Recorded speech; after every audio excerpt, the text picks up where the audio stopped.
Oh, good morning, Betty. Good morning, Mr. Peyton. How was your trip? Just marvelous. Did you go to the theater? Yes, I took in a film with an old friend.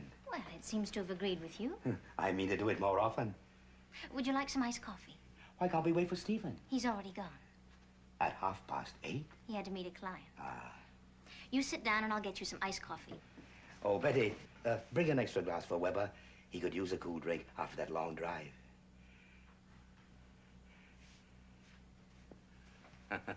Weber, we broke the speed laws for nothing. Pardon me, sir? Oh, come in here.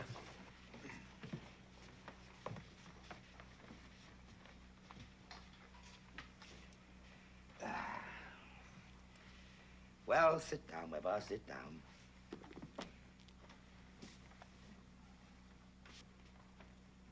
Can I help you? It's all right. Sit down, Weber. Cream or sugar? Cream or sugar, Weber? Just black, thank you. I'm sorry we missed Stephen. I thought we'd be back before he left the house. Thank you. Oh, by the way, Betty, I'll be having a guest arrive in a few days. I'd appreciate it if you'd see to it that a room is made ready. Rodney's old room is made up for guests. Oh, that isn't exactly what I had in mind. Why not open Hannah's suite? All right. How long will your guest be staying? Well, we haven't decided. Several days, perhaps longer. Can I assume that your visitor is a lady? Now, what gave you that impression? Intuition. Yes, the visitor is a lady. You know, I think you'll find sharing her company a very enlightening experience. I'm sure I will if you think that highly of her. Who is she? Oh, just an old friend. Betty, you will see to it that a room is made ready. I'll tell Mary to take care of it this afternoon.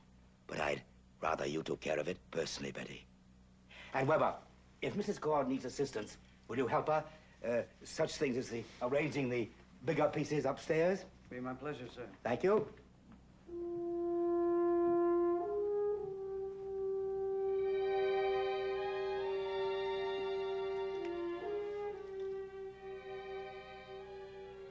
Well, when do you figure we should get with it, Mrs. Cord?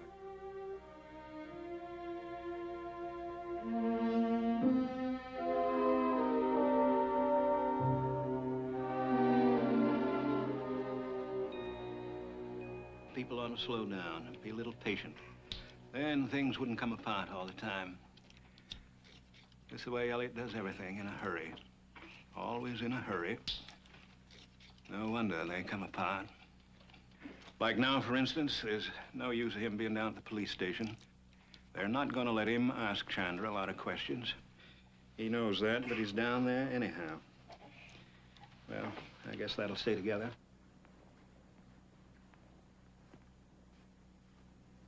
Constance, the storm is over. Not really, Dad. Not until I know why Rachel took Matthew away with her. I guess she figured she had to. But she knew I trusted her. Why would she do something that might hurt him? But she didn't hurt him, did she? No. And you know that she wouldn't. Oh, I don't know. Constance, put yourself in her place. What would you do if you thought you were losing the only thing in life that really mattered to you? I told her how much she means to us. Don't you see, she was slipping. You've got to understand, it's like she was in a whirlpool, going round and round and being sucked down and down. Well, why didn't she stop and think what she was doing to Elliot and me? Sometimes you don't think, and you just do them. Like, I remember 5 or 6 men grabbing out for a little oar in a shipwreck. They didn't stop to think that it wouldn't keep them afloat. They just grabbed out. And I think maybe that's what Rachel did. She grabbed out for anything that would help her get back the love she thought she lost. I told her. Yes. You told her that you thought she was lying to you. Yes, but I still can't. It doesn't make sense to me. Make sense to who? Not to you, nor to me either, maybe. But it made sense to Rachel. She thought if she could get Matthew off in some safe place for a few hours and then bring him back unharmed, maybe everybody just roll over with gratitude. She told us it was Chandler. She knew what we'd think when we heard that name. Yes, and that did make sense, because she knew what Elliot thought of Chandler. And why shouldn't he be blamed? Maybe she knows another reason why he should be put in jail. I don't know. I don't know much of anything.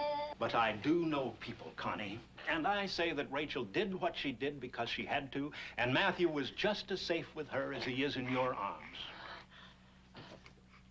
Oh, Matthew. Connie, there are two things that I'd hate to see come out of this. First off, you and Elliot not understanding how desperately that girl needs you. And the other is you hanging on to that young man like he was going to break apart if you left him alone for 30 seconds. If he's a real Carson, the first two words out of his mouth are going to be, let go. How would you like some lemonade? I could drink a pitcher full. You coming? Matthew, come over here. Look at that. Look at that. Oh, Matthew.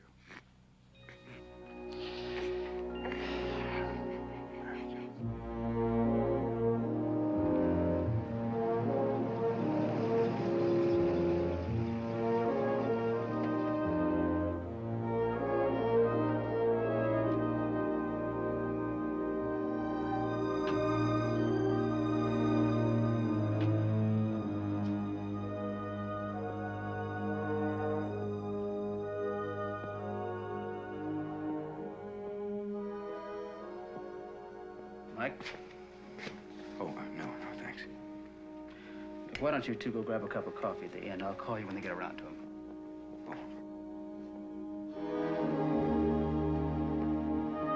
Rachel, how are you? Where have you been? Are you all right?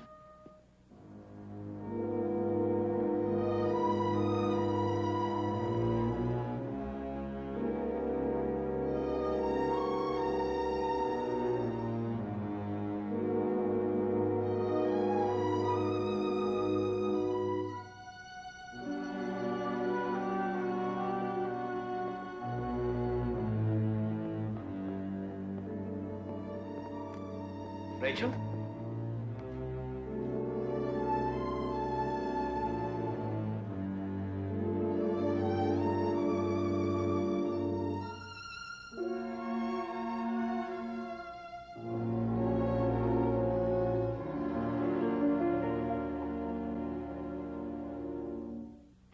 Preview from the continuing story of Peyton Place. Dr. Rossi, why'd you take Matthew? She didn't hurt him, though, did she? She wouldn't do a thing like that. I don't understand it. They've always treated her like a daughter. Sounds so awful. She didn't. She didn't. Let her go. She didn't kill her Aunt Lucy. And she didn't kill her parents either. Rachel. Why do you keep calling me Rachel? My name's Allison.